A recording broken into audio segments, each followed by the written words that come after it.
Right. අද palm බනිස් ගැන කතාවක් තමයි මම කරන්න යන්නේ.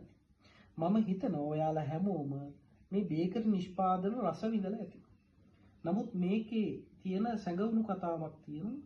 මේ පාන් බනිස් වල පාන් ගෙඩියේ පිටත පොත්ත සෑදීම, බනිස් වල මේ පිටත දුමුරු පැහැ වෙලා තියෙන්නේ කොහොමද කියන එක.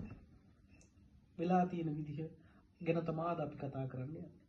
මේ බේකරි නිෂ්පාදන වලට අනන්‍ය රසය, වර්ණය මේ සියල්ල ලැබිලා තියෙන්නේ මේ දුමුරු පැහැවීමේ ප්‍රතික්‍රියාවත් එක්ක.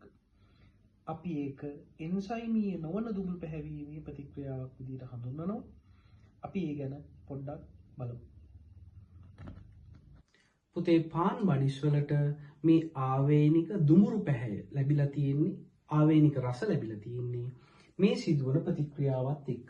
ඔක්සිහාරක සීනි, ඇමයිනෝ අම්ල, තාපය හමුවේ සෙන්ටිග්‍රේඩ් අංශ 40ක් 45 50 60ක වගේ ශාප්තයක් ලැබෙනකොට මේ සීනි ඇමයිනෝ අම්ල සංකීර්ණය හැදිලා ඒ ආවේනික දුමුරු පහට ලැබෙනවා. මේක පුතේ බේකරි කර්මාන්තයට ඉතාමත් වැදගත්.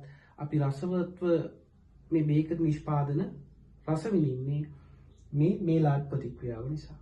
මේක එන්සයිමීය නොවන දුමුරු පැහැවීමක්. ඒ කියන්නේ එන්සයිමයක් දායක වෙන්නේ නැහැ.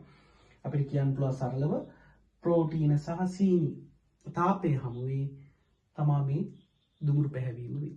රයිට් පුතේ, මම හිතනවා ඔයාලට මේලාඩ් ප්‍රතික්‍රියාව ගැන අදහසක් ඉන්න ඇති කියලා. අයබෝවන්.